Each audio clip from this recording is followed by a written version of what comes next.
This was the meeting of a lifetime. It was extraordinary to be granted an in-depth meeting with the wartime leader when he's leading his nation in major battles. Imagine having the chance to sit down with Winston Churchill during his fight against the Nazis. Well, that's what this meeting was like. The Prime Minister was strong and tough and very clear in his vision, but also warm, engaging, open and interested. He asked questions about Australia, about my family, even who was looking after my children while I was in Israel. It's highly unusual for a journalist to be invited into the very heart of his prime ministerial operations and to be given so much time. I can tell you that the criticism from Washington that Netanyahu doesn't have a plan or that he doesn't know what he's doing in this war is utterly wrong. After speaking with him at length, he does have a clear strategy for the war and he outlined it. It's obvious his motive is the survival of the Jewish state. But he's also fighting the terrorists and Iran to protect the world from dark forces.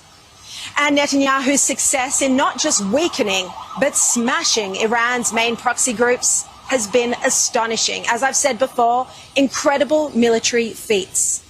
The pager and the walkie-talkie attacks were the most sophisticated and targeted strikes of our time. Netanyahu also ended Hassan Nasrallah's 32-year reign by ordering his execution in a Beirut bunker. At the moment he was executed, Netanyahu was speaking at the United Nations. It's possible the last thing the terror leader saw on this earth was his arch-enemy speaking. And all that remains of Hamas is its leader Yahya Sinwar, who is too scared to emerge after watching virtually every other senior terror figure be executed in cunning moves by Israel. Netanyahu has taken on the terrorists, all the while facing incredible international pressure from weak, woke leaders.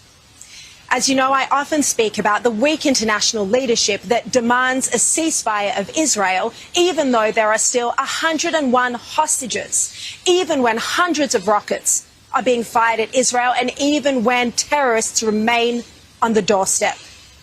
If Netanyahu would have listened to the international community, including US President Joe Biden, and had a ceasefire, both Hamas and Hezbollah would still pose a major threat to Israel.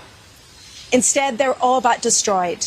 As you can see in the photograph, he has a large map of Africa, the Middle East, Europe and Eastern Europe in his office.